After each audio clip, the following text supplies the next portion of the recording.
মহাদার্শনিক রুমি রহমতুল্লাহ বলিয়াছেন, মানুষ নিজে আলাদা কোনো কেন্দ্র নয়, বরং এক বৃহত্তর অস্তিত্বের অংশ।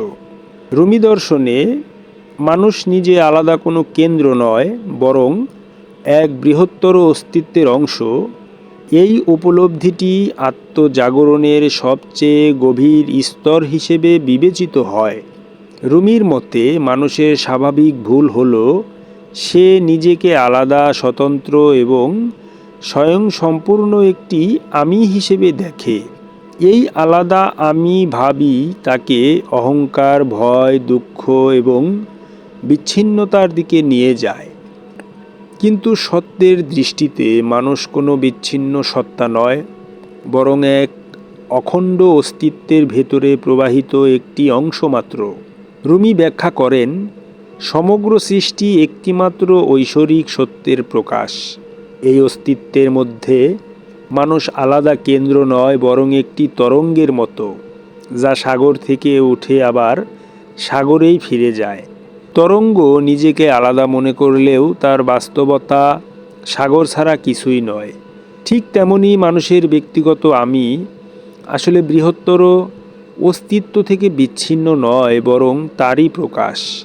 এই উপলব্ধির পথে সবচেয়ে বড় বাধা হলো নফস বা অহংবোধ।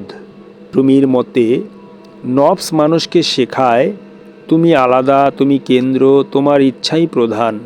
এই বিভ্রম যত শক্ত হয়, তত মানুষ বাস্তব সত্য থেকে দূরে সরে যায়। কিন্তু যখন এই অহং ধীরে ধীরে ভেঙে যায়, তখন মানুষ বুঝতে পারে তার অস্তিত্ব ব্যক্তিগতভাবে সীমাবদ্ধ নয়, বরং এক বৃহত্তর চেতনার সাথে যুক্ত।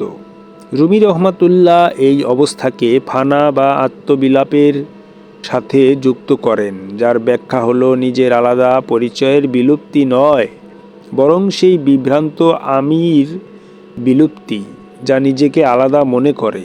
এই বিলোপের পর মানুষ বুঝতে পারে সে আলাদা কিছু নয়, বরং সমগ্রের ভেতরে এক জীবন্ত অংশ। সবচেয়ে গভীর রুমির দর্শনের ভেদ হচ্ছে, এই একত্ব কোনো দার্শনিক ধারণা নয়, বরং অভিজ্ঞতালব্ধ সত্য।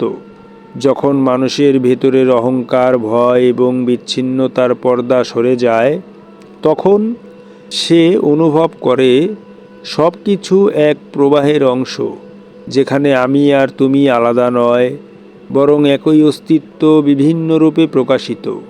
এই অবস্থাতেই মানুষ নিজের প্রকৃত পরিচয় খুঁজে পায়, আলাদা কেন্দ্র হিসেবে নয়, বরং অসীম অস্তিত্বের সচেতন অংশ হিসেবে।